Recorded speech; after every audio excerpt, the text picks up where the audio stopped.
Hey, what's up triathletes? Taren here. If you're looking to step up into a bit more of a high-end wetsuit and decrease your swim times, this is the Huub Aerious, which I've used for the last couple months. It's the wetsuit that reigning Olympic bronze medalist Jonathan Brownlee uses. I like it a lot, but there's a lot of things that you should know about it before you get into it, because with any high-end wetsuit, there's a bit of a trade-off. Stick around, we're going to talk about all that.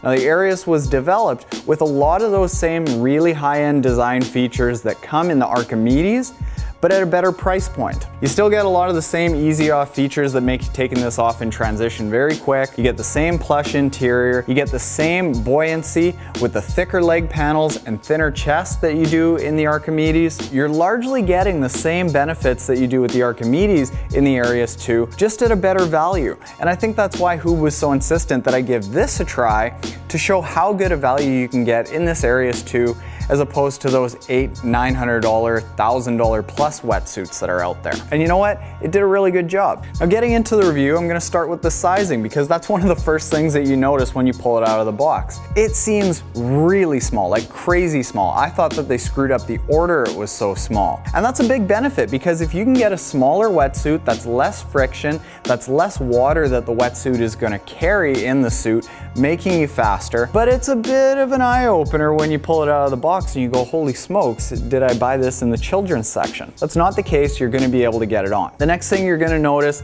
is how flexible, but also tiring I found it in the shoulders. Now, because that sizing is quite small, it takes a little while for your shoulders to toughen up and the wetsuit to loosen up until the shoulder flexibility really becomes apparent. After about the 5th or 6th swim, my shoulders toughened up a little bit, the suit loosened up a little bit, so that tightness that I felt in the first couple swims, it went away. That said, I probably wouldn't use this for any marathon swims if you're doing 5, 10, 20K swims, but if you're just using this for anything up to an Ironman, as long as you're ready to prepare yourself to get used to the suit ahead of time, you're gonna be happy with the flexibility in the shoulders. As far as the durability goes, I've been using this for 2 months, and as far as I can tell, it basically looks brand new. And that's something that I really like. A lot of the high-end wetsuits, they're going to that really thick 3mm rubber on the upper body.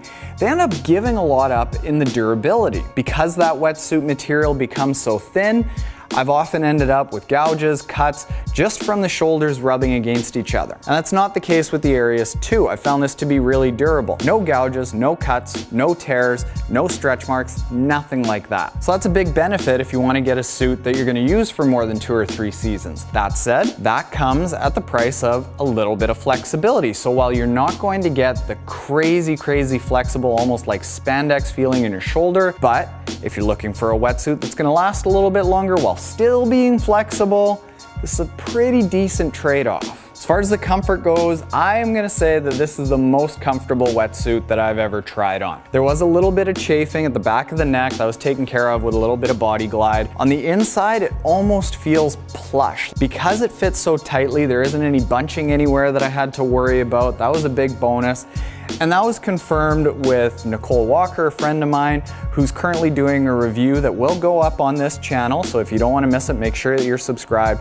And she's reviewing the comparable women's wetsuit. She found the exact same thing. She found it to be really comfortable. So you could swim in this for a long time and not worry about any chafing on the inside. As far as speed goes, that's what we all want to know about. Does this wetsuit make you faster? Well, in some ways it does, in others it doesn't. The wetsuit itself, I found, didn't necessarily make me faster. Sure, it has the thicker legs and the thinner body, which will get you more streamlined, make you a little bit faster. But the surface area of the suit I didn't find to be extremely slick like some of the other high-end wetsuits that I've tried. But what I gave up a little bit in the swim portion, I actually made up for in transition, because this wetsuit is designed to be taken off really quickly. And there's a couple features that allow you to do that. The first one is the speed cut wrist panels and ankle panels. It's a little bit of extra stretchy material around your wrist and ankles, which are the areas that usually get caught up when you're taking a wetsuit off in transition. And the second feature that allows you to take this off very quickly is the breakaway zipper. And when you pull it down, it breaks away instead of staying bound in the teeth. And that gives you a little bit more room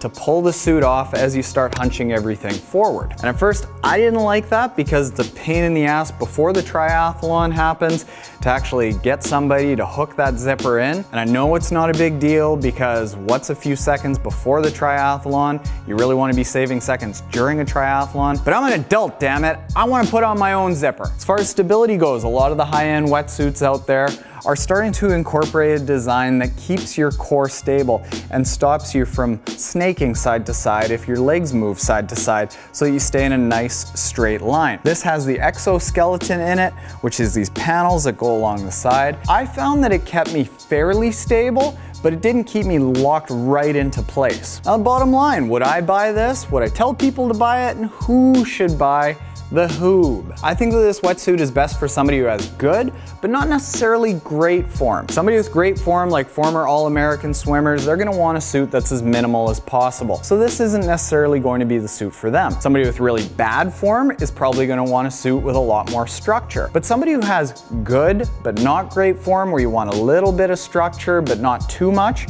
I think that the Aerious 2 is for you. You're gonna get that 5mm thick neoprene on the legs to keep your legs up in the water, help you get streamlined, but then you're also going to get the flexibility of 3mm rubber up in your body to help you sink a little bit on the front side and turn your shoulders over a little bit easier. You're not gonna carry a lot of water because the fit is so tight, and that's gonna make you faster and help you not worry about chafing quite so much. The one big thing that a person needs to be aware of if they're going to buy this is that they need to be able to put in the time before their race to get used to it. If you're buying this and then going into a race right away with some ultra long distance swims, you're not gonna be very happy with yourself. But if you're looking for a high-end, easy to get off, streamlined, ultra comfortable, buoyant wetsuit at a pretty kick-ass price point, the Aerious 2 is certainly worth your consideration. That is it for the Huub Aerious 2. Thank you to Huub for allowing us to give this a try. I think that all the triathletes out there can certainly put this on the maybe list of something to consider if they're looking for a high-end wetsuit. But as always, happy and hard training, and good luck in your next triathlon.